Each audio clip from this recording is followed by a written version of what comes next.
Sonic Colors is my absolute favorite video game of all time. I fully acknowledge that I'm biased with this opinion. I've been playing the game since I was 6 years old. But to me, Colors is Sonic the Hedgehog at its peak design, peak gameplay, peak originality, and peak tone, for the most part. Usually with opinions like these, I tend to be more in the minority, but surprisingly enough, people actually agree with me.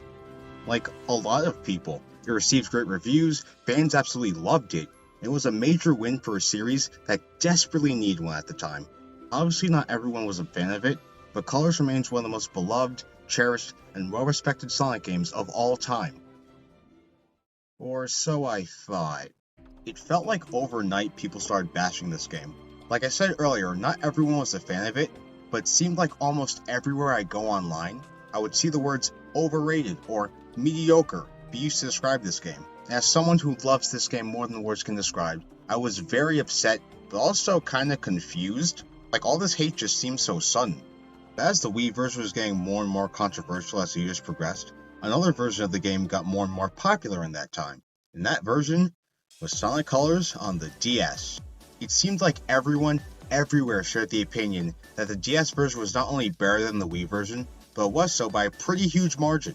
Many thought that this was the version worthy of being called one of the best Sonic games, and not the Wii version. Now I knew about the DS version of Colors for a couple of years, and I thought it looked pretty cool, but nothing about it really made me want to go out and play it for myself. But the amount of love the game was getting was so overwhelming that I eventually had to give it a shot. I don't remember much of it, as I haven't played it in well over a year, so to give a much more informed opinion on it, I decided that I'd play the entire game again, but this time I'll experience everything. I'll get to the end, I'll get all the Chaos Emeralds, I'll even dabble in some of the extra content that I missed out on. It probably won't top the Wii version, I don't see any game doing that, but by doing this, I hope to have a better understanding of why people consider this to be the superior version. So, without further ado, let's dive in.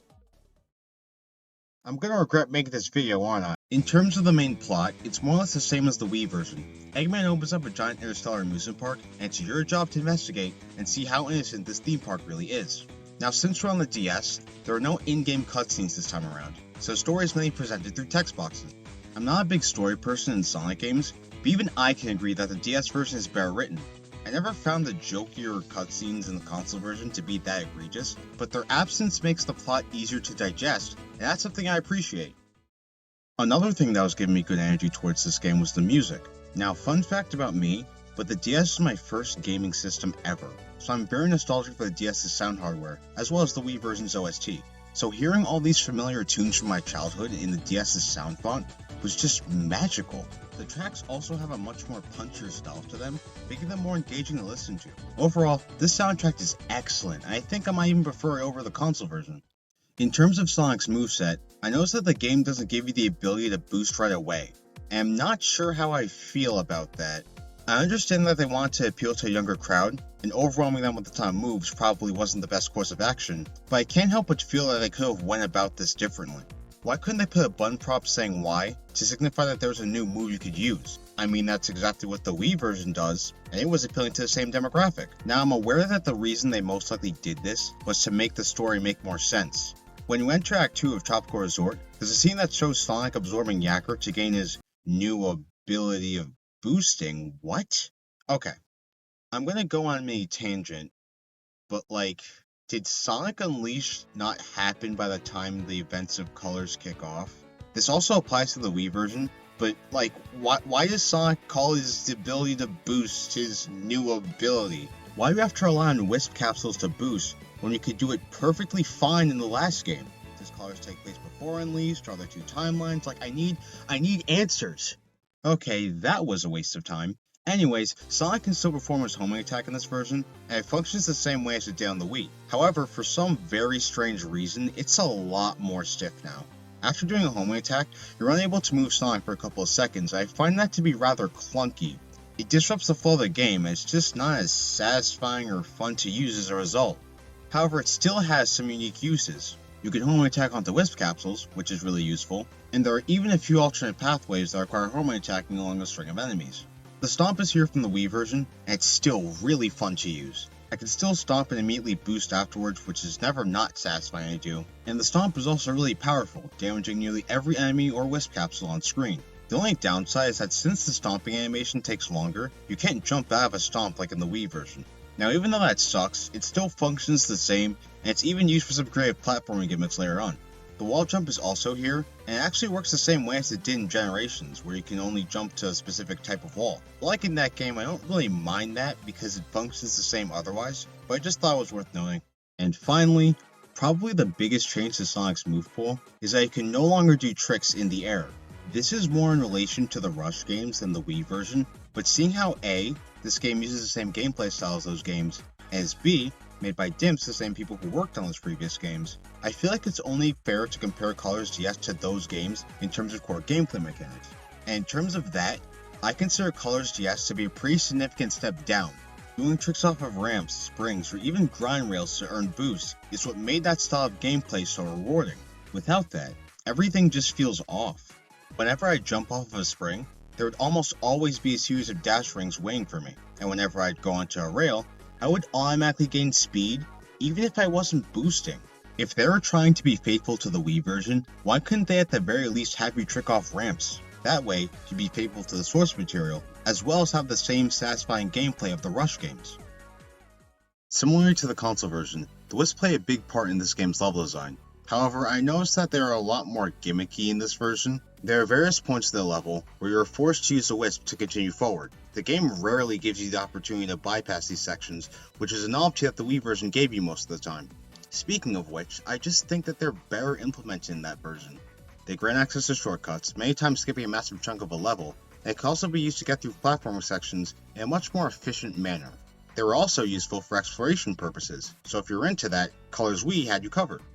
As for the Wisps themselves, Drill, Blazer, and Rocket all return, and more or less function the same way as they did on the Wii. Some of them have minor changes like having a smaller laser pointer, or having things that turn you in the direction you're traveling, but other changes weren't so favorable.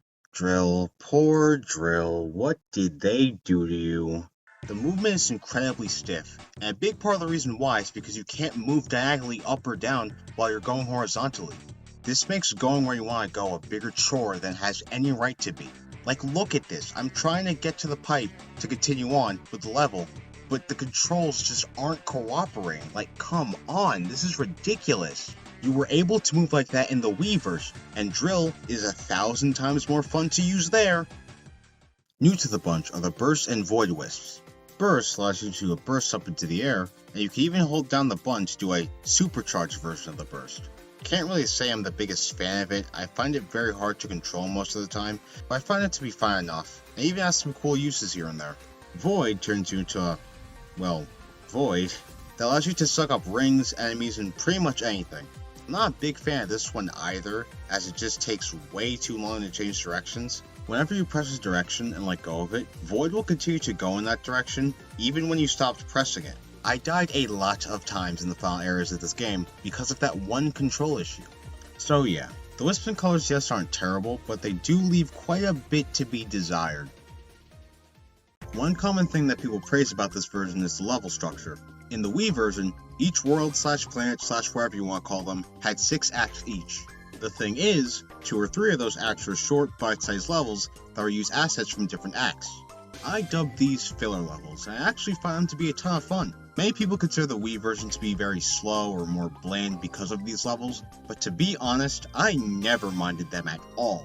A majority of these levels were an absolute blast to play, and even the ones that are slow and interesting were also incredibly short and don't really appear that often. Regardless, the DS version cuts that structure in half, and I think the pacing of the game is overall better for it. 2 acts and a boss is how the game is set up, and the asset reusing levels are now optional. However, if you actually do go out and play them, you'll be in for an okay to decent time. Most of these acts have pretty generic missions: kill X amount of enemies, collect X amount of rings, save X amount of wisps. It's nothing all that new or interesting, and I think it's for the best that these are optional. The cool thing about these missions though, is that this is where we meet more of the Sonic cast. Knuckles, Rouge, Amy, the Chaotix, and even Blaze makes an appearance. Yeah, I'm still sad that she's not playable, but at the very least she's here. But the thing I love the most about these characters showing up is that since that they don't tie into the main story, the scenes with them act as many subplots to provide context for the mission you're about to do. Knuckles challenges you to a race to kill the most enemies, Cream getting bothered by Orba and Cubot, so they challenge you to save 30 Wisps as a distraction. These are all things that make the narrative feel more livelier and fun. Heck, they even put exclusive text boxes for when you fail a mission, and they can be very hilarious at times. Disappointing. But let's discuss the levels themselves. I do appreciate how the spectacle set pieces are handled. I like how a Ferris wheel chases you at the beginning of Tropical Resort Act 2. The end of Planet Wisp 2 has you getting chased by this giant crusher robot. You get chased by a skeleton and asteroid coaster. It's all really cool, but I don't think they ever reached the heights of the Wii spectacles. You're not running around corkscrews, you're not running alongside metal bugs across a starlight road, you're not being chased by a crab monster with laser beams. They just don't reach that level of thrill. Now granted, the Wii version is on more capable hardware, but I don't know. This is an area where I think even the previous Rush games did a better job. These set pieces are also very few and far between. For the majority of the levels, you're just getting to the end. They're not the worst things I ever played, but many of them just don't really do much for me. The majority of the levels are just very forgettable and bland, and not helping this feeling is how long some of these levels can be. On average, the levels take anywhere from 2.5 to 4 minutes long. This in and of itself isn't the problem, but the stages don't do a good job on varying up the gameplay to justify that length. For 90% of them, you're just either holding right or dealing with the gimmicky Wisp sections. Oh, and also the annoying pace breakers, because that's always fun. Similar to the classic games, upon completing a level with 50 rings, you have the option of entering this game's version of the special stages. They're similar to how they worked in Sonic Rush, and you're tasked with collecting a set amount of rings, with the half pipe from Sonic 2 making its return. It cycles through the same course for 3 laps, and each time you collect a different color orb, it progressively gets faster each lap. Now, I've never really been that big of a fan of the special stages in this series. Most of them were just incredibly frustrating, and at best, they were just technical showcases for the systems that they were on. But in comparison to the rest of the series, these special stages are actually some of the better ones the games have to offer. They're challenging without being overly punishing. It feels like whenever you mess up, it's something you did, and the music that plays here is absolutely beautiful. It gives off a very joyous and happy vibe that sounds GBA-like in the best way possible.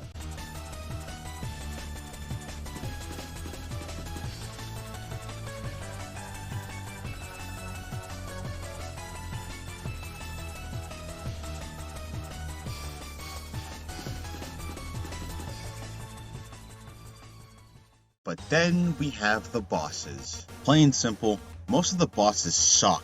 For most of them, it's not clear at all what you're supposed to do to deal any damage, and it's because of this that the bosses take an ungodly amount of time to beat. You constantly have to trial and error your way through them, seeing what works and what doesn't, and it gets really frustrating really quickly. Starlight Carnival's boss took me 7 minutes to beat, because I didn't know you're supposed to hit the barrels from the bottom, make them fly upwards and hit the ship. And Planet Wisp's boss, oh my god.